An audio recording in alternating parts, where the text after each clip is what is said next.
আপনাদের জন্য একটা ব্রেকিং নিউজ আছে। আমি মানে কিভাবে আপনাদেরকে বুঝাবো আমি জানি না। খুব গুরুত্বপূর্ণ একটা খবর, আপনার মনোযোগ দিয়ে শুনবেন খবরটা।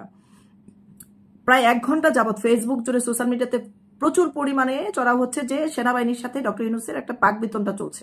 বর্তমান যে 2 মাসের আইন শৃঙ্খলার অবনতি এবং পরিস্থিতি এবং বর্তমানে সনাতনীদের সবচেয়ে বড় উৎসব দুর্গা উৎসব, সেটাতে সেনাবাহিনীদেরকে দায়িত্ব দেওয়া হয়নি এবং বিভিন্ন জায়গায় দুর্গা উৎসবের পূজা মণ্ডপ ভাঙা হচ্ছে এবং তার জন্য আওয়ামী লীগের নেতাকর্মীদেরকে মিথ্যা মামলা দিয়ে হয়রানি করা হচ্ছে।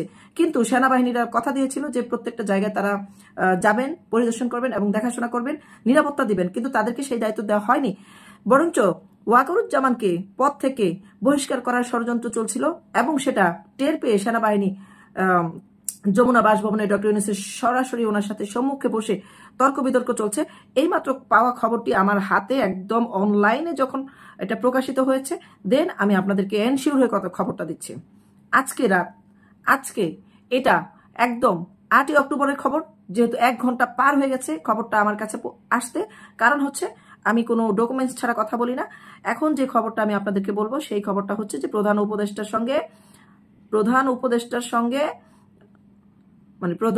ডক্টর ইউনূসের সঙ্গে বাকবিতণ্ডা হচ্ছে সেনাবাহিনীর প্রধানদের সাথে। তো চলুন খবরটি জেনে নিই। খবরটি প্রচার করেছে একটি ফুল মুভি লিংক। আচ্ছা, প্রেক্ষাপট 8ই অক্টোবর 2024। বাংলাদেশের রাজনৈতিক অঙ্গনে বড় এক উত্তেজনাপূর্ণ ঘটনার সূত্রপাত ঘটেছে। দেশের শীর্ষ উপদেষ্টা ও সেনাবাহিনীর উচ্চতর পর্যায়ের কর্মকর্তাদের মধ্যে সৃষ্টি একটি তীব্র বিতর্ক দেশের রাজনীতিতে ব্যাপক সাড়া ফেলেছে। এই পরিস্থিতিতে স্থিতিশীল নিরাপত্তার জন্য একটি নতুন চ্যালেঞ্জ তৈরি করেছে। বিতর্কের সূত্রপাত কোথা থেকে হয়? এটি শুরু হয়েছিল সরকারি নীতিমালা ও সেনাবাহিনীর কার্যক্রম সম্পর্কিত কিছু অভ্যন্তরীণ মতবিরোধের ফলে। বিশেষত সাম্প্রতিক রাজনৈতিক অস্থিতিশীলতার সময় সেনাবাহিনীর কিছু পদক্ষেপ স্বাভাবিক রাজনৈতিক প্রতিক্রিয়ার বাইরে গিয়ে কাজ করেছে। অন্যদিকে সেনাবাহিনীর পক্ষ থেকে দাবি করা হয় তারা দেশের সার্বভৌমত্ব ও নিরাপত্তা নিশ্চিত করার জন্য তাদের সিদ্ধান্ত নেওয়া হচ্ছে।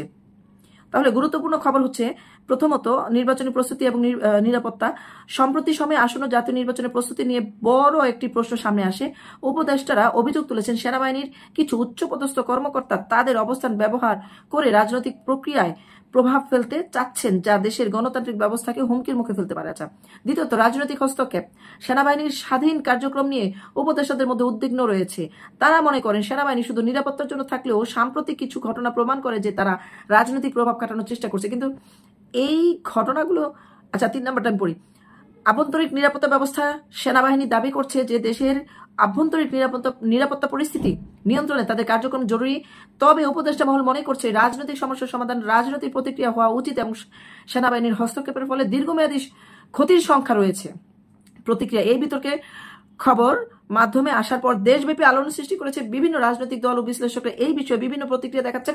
কেউ কেউ মনে করছেন এটি দেশের গণতান্ত্রিক প্রক্রিয়ার জন্য অশুভ সংকেত, আবার কেউ কেউ মনে করছেন সেনাবাহিনীর দৃষ্টিভঙ্গি দেশের স্থিতিশীলতার জন্য গুরুত্বপূর্ণ। সম্ভাব্য পরিণতি।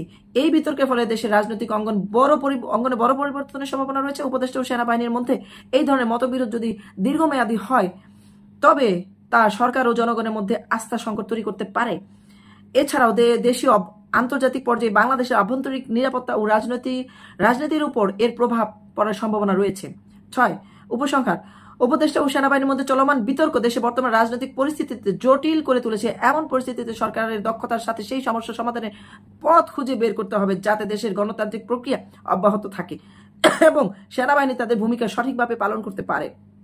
এই হচ্ছে সর্বশেষ খবর। এবং আরেকটি গোপন সূত্রে খবর পেলাম, সেটি হচ্ছে আজ রাষ্ট্রীয় অতিথি ভবনে যমুনায় প্রধান উপদেষ্টা ইউনূস সাহেবের সাথে মান্যবর সেনাপ্রধান ও ঊর্ধ্বতন সামরিক কর্মকর্তাদের বৈঠক চলাকালীন সময় উপদেষ্টা নাহিদ ও আসিফ এগিয়ে এসে এক সেনা কর্মকর্তার দিকে আঙুল তুলে বলেন, আমরা কে তা এখনো টের পাননি আপনারা? দেশের 18 কোটি মানুষ আমাদের কথা মতো চলবে, কথাবার্তা বলার সময় সংযত থাকুন। এই কথা আঙুল তুলে বলেছে সেনা কর্মকর্তার সাথে। এমত অবস্থায় ওই সেনা কর্মকর্তা নাহিদ ও আসিফের ঘাড় ধাক্কা দিয়ে প্রধান উপদেষ্টা রুম থেকে ধাক্কা দিয়ে বের করে দেয় এবং বলেন যে রাস্তা থেকে তুলে এনে মন্ত্রণালয়ে বসিয়েছি, তোদেরকে নিজেদের অবস্থান বুঝে কথা বল। এই সময় সেনাপ্রধান উভয় পক্ষকে শান্ত করার চেষ্টা করেন এবং করেছেন বলে জানা যায়। শুধু তাই নয়, নাহিদ এবং আসিফ সতর্ক করে বলেছে, পায়ের নিচে এক ফোঁটা মাটি নাই তোমাদের, আমাদের দয়ায় কিছুদিন এসির বাতাস খাচ্ছ, এটাও যেন মনে থাকে। সেনাপ্রধান উভয়কে শান্ত করে, শেষ লাইনটা আমি বুঝি নাই। শুধু তাই না, নাহিদ এবং আসিফকে সতর্ক করে বলেছে, ও সেনাপ্রধান বলেছেন, পায়ের নিচে এক ফুটো মাটি নাই তোমাদের, আমাদের দয়ায় কিছুদিন এসির বাতাস খাচ্ছ, এটা যেন মনে থাকে, এটা মনে করে দিয়েছেন। এখন এটা ভুল না সঠিক আমি জানি না, তবে এরকম হতেও পারে, নাও হতে পারে। যেহেতু আমরা এখন যমুনার সামনে একটা ছবি পেয়েছি, বিশাল গাড়ি বহর সেনাবাহিনীদের ঘেরাও করে রাখা হয়েছে, সেই ছবিটা আমি থাম্বনেলে দিয়ে দিব। তাই সবাই